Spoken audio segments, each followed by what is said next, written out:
At ayan nga po mga ka-therapy, ay nabilhan na po ng diaper si Tatay June dahil nakakaawa naman po kung palagi pong basa ang kanyang damit at manggigitata po siya sa sariling dumi. At sa mga tulong na ito po ay labis-labis po ang aking pasasalamat kay Ma'am Anonymous, blessed from God.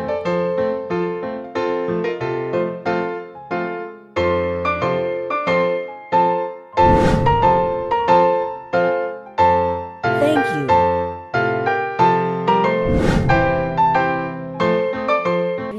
Maraming salamat po sa inyo pong tulong kay Tatay June. At ito po, magbibigyan natin siya ng diaper dahil nung mga nakaraan ay talagang naglilinis kami ng dumi ni Tatay June na nakakalat. Tapos ang ihi niya po ay basang-basa siya. So, yan, sa tulong po ito ni Mami Bea ay natutulungan po natin si Tatay June, no? Kamusta ka, Tatay June? Ha? Basa ka?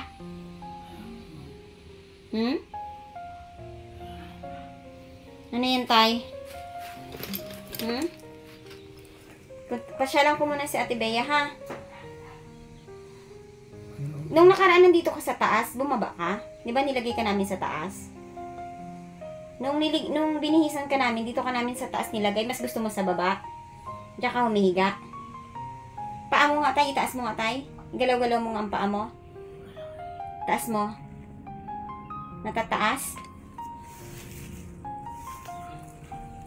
Taas mo nga, Tay. Ang paa mo, Tay. Taas mo.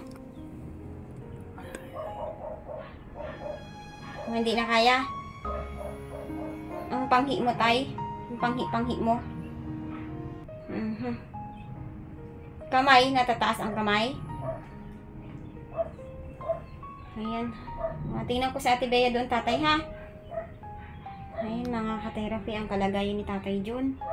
Kung wala si Ate Bea, wala ang mahal na sponsor, ay talagang hindi na natin alam kung ano ang madadatnan natin dito kay Tatay June. So, talagang si Tatay June, mga ka-therapy, ay inabandon na ng kanyang pamilya at inilapit na rin natin si Tatay June sa barangay, ay wala po silang naging aksyon.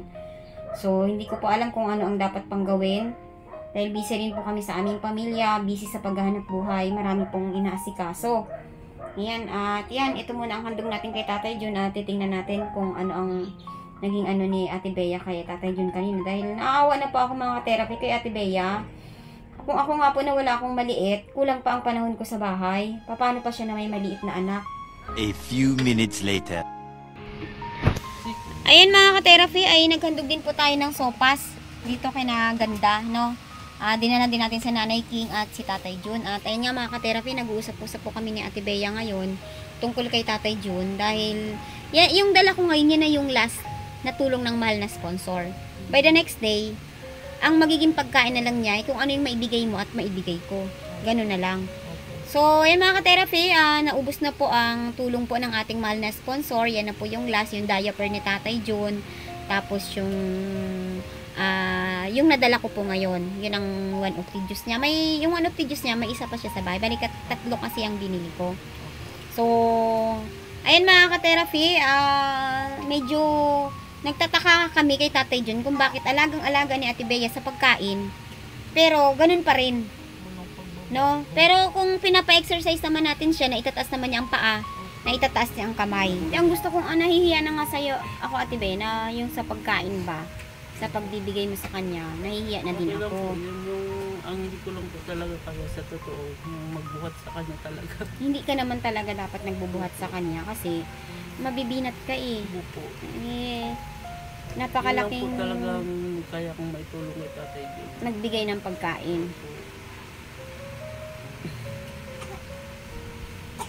Nung ano po nung lagay natin siya sa kama, sinabi natin siya na alam niyo po ba kung saan ko siya nadatnan? Sa ilalim ng kama. Sa ilalim na siya ng kama? Opo. Sabi ko, Tay, ano nangyari? Sa ilalim o sa baba lang? Sa ilalim po talaga ng kama siya napadpad. Bakit? Pag-open ko kanya, uy Tay, ba't nandiyan ka na naman? Sa silong? Opo. Anong ginagawa niya? Galaw-galaw niya siguro. Sabi ko, ba sinabihan ka namin na huwag yung galaw ng galaw? Eh ngayon nasa baba siya ngayon eh. Opo, nasa baba na talaga siya. Pinilit ko po talaga siyang hatakin ng... Sa tingin mo ba normal ang pag-iisip ni Tatay June? Hindi ko po masabi eh.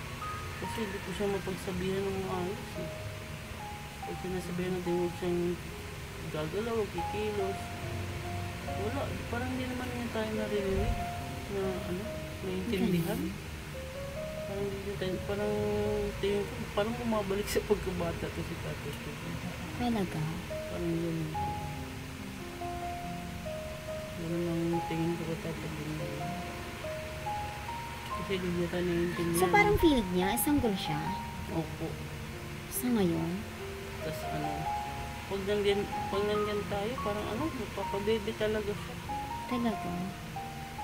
May nabasa po kasi ako sa comment na ang gusto kasi mangyari, huwag sanayin sa pagsubo.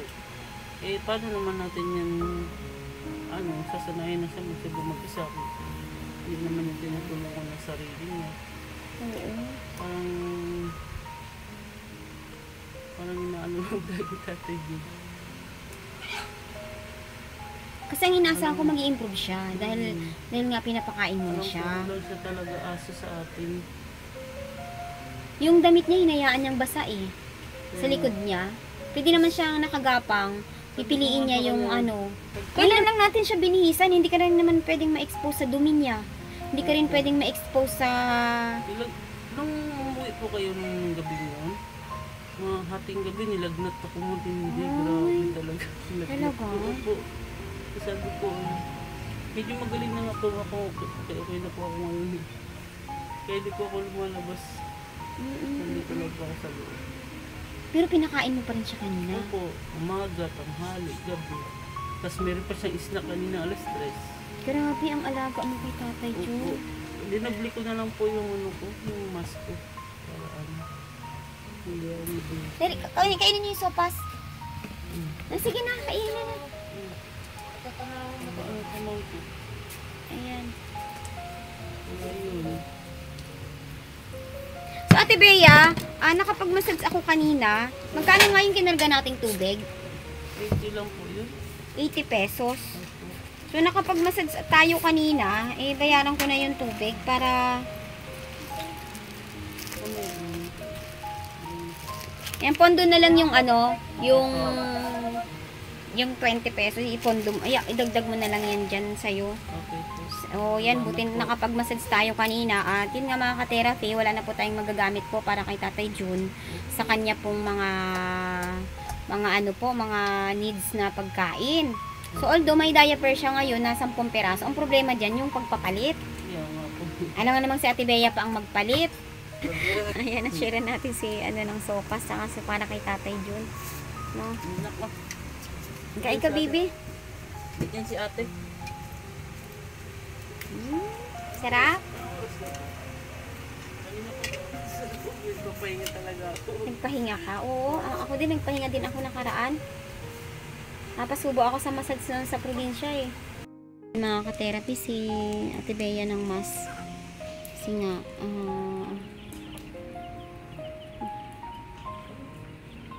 nanganganib din ang Kasi health. pag ito lang po, naamoy pa po talaga eh. Oo nga eh. Paglapit ko kanina, ang panghi ni Tatay Jun. Tapos pa rin talaga.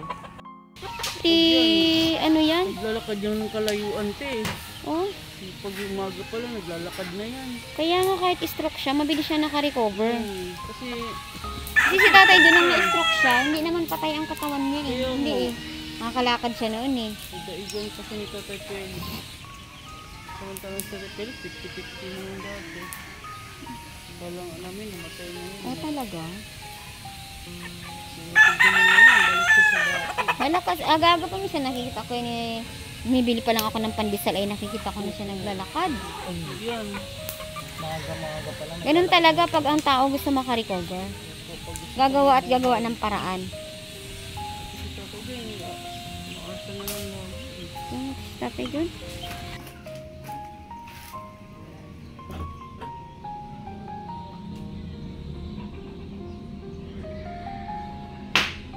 Tay, Tay. diyan na lang ikaw gaihi. Wala na talaga. Tay.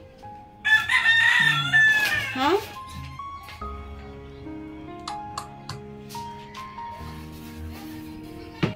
Maghapon siya kumain ate kanina. Opo. Bakit tayo nakaraan daw? Nandun ko sa ilalim? Ba't nakapasok ka dun sa ilalim ng kama, tay? Kakausog-usog siguro niya. Nandasok siya doon.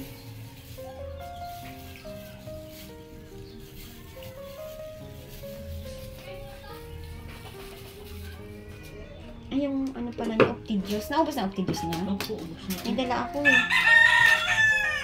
Bisan, ano na lang kaya muna siya. Bisan po muna natin.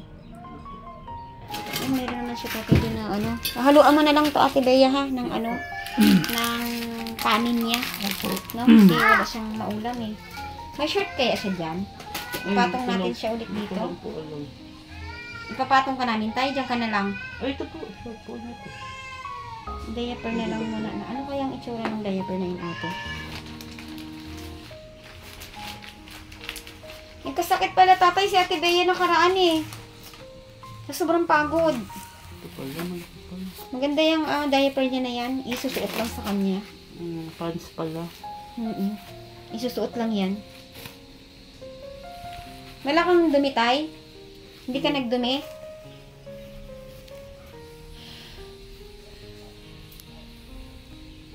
Isuot natin. Para inumin mo na kaya siya ate ng 1 of tea bago natin anuhan.